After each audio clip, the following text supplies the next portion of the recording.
नवग्रह पीडेपासून मुक्ती मिळण्यासाठी हा उपाय होळीच्या दिवशी नक्की करा।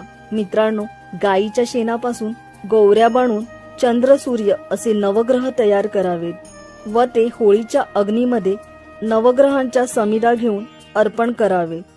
होळीला 9 प्रदक्षिणा कराव्यात व त्यावेळी नवग्रह मंत्र जपावा।